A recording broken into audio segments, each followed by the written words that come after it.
What's up, y'all? It's Daniel, your Shoemmelier.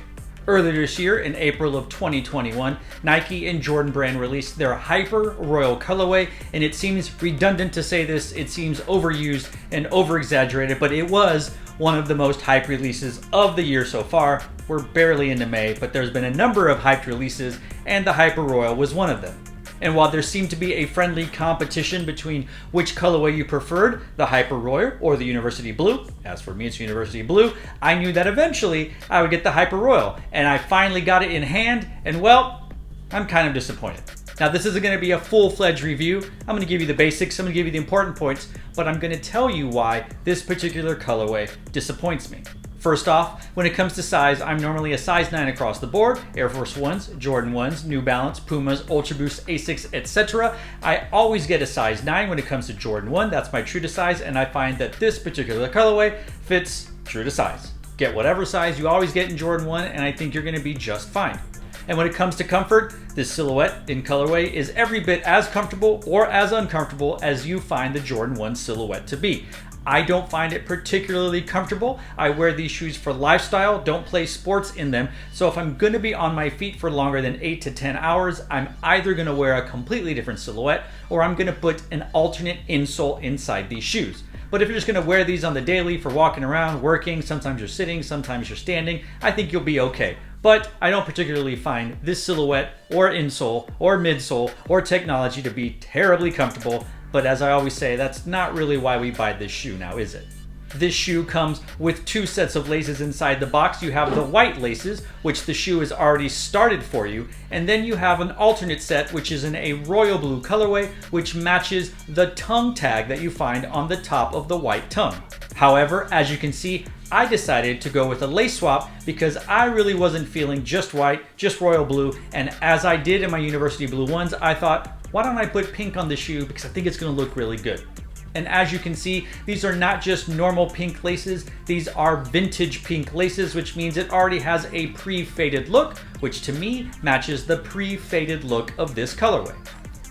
Now before I tell you why I'm disappointed with the shoe, let me tell you what I like about this shoe.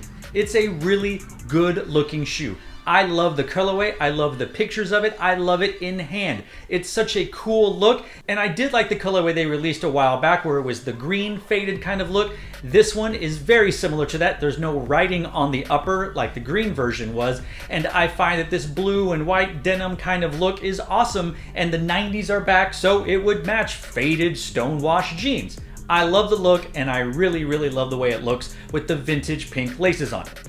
However, much like the Yeezy 700 V3, this shoe looks way better than it feels. Now while the 700 V3 looked good but didn't feel good on feet, these Jordan 1 Hyper Royals look great but don't feel good to the touch. What I mean by that is the leather doesn't feel quality. And I understand sneaker leather and sneaker premium quality leather is completely different than handmade Italian leather. But for Jordan leather, this is not good. As many others have said before me, the leather on this shoe feels fake, it feels cheap, it feels plasticky. And again, as we all know, the Jordan 1 leather isn't consistent. Some are really good, some are really bad. This falls into the really bad category, and it sucks because you look at the shoe and it's such a good looking shoe, and if you have more than one Jordan 1s, if you know what a good Jordan 1 looks like and smells like and feels like, you know this isn't it. But that's not all. When it comes to that faded blue stone washed upper, it also doesn't feel great. Yes, it's that suede nubuck material, and it probably has to do with the dyeing process, the fading, the vintage process that Nike went through to get the shoe to look this way, but it feels rough. What it feels like is if you took a shoe outside that was made of suede or nubuck or whatever and got it wet and then let it air dry, and then it dried and you realize just how bad the suede got affected by the water.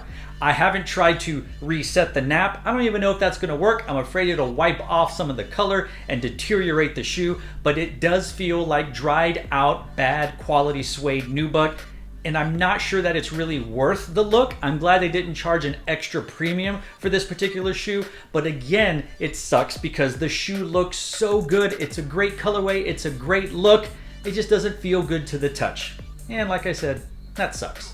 Now that doesn't mean you shouldn't run out and buy this shoe. The hype is still going. It is going for less on resale sites than the University Blue Jordan 1, but it's still pretty hyped. I think people are into it, and if they haven't touched it, or maybe they don't care, they're gonna be into this shoe. And yes, I'm being picky. I have so many shoes. I already have so many Jordan 1s. I know what good suede nubuck leather feels like, and this isn't it, and it's disappointing. But I'm not gonna get rid of the shoes. I'm not gonna sell the shoes. I'm gonna wear them proudly because they look really good, and they were only $170. But still, I am disappointed because it's such a hyped, good-looking shoe, and to get it in hand and feel it, it's just really disappointing. It's really frustrating, and it's a big letdown. And there we go, my thoughts about the Nike Air Jordan 1 Hyper Royal colorway. Do you agree with me? Do you disagree with me? Have you touched them? Do you feel them in hand? I don't think I got a bum pair because I've seen other reviewers and other people on internet and whatnot who have said that the quality is a little lacking, that the feeling's a little rough. So it can't be just my pair. I'm curious, those of you out there who have this colorway, if you feel the same way. Am I overreacting? Am I being too overly dramatic? Or am I about right? Or just not right enough? I'd love to know what you think about this colorway and my thoughts in the comment section down below. So, to all of you out there, wherever you are, thanks for watching. Stay tuned and just chill till the next episode.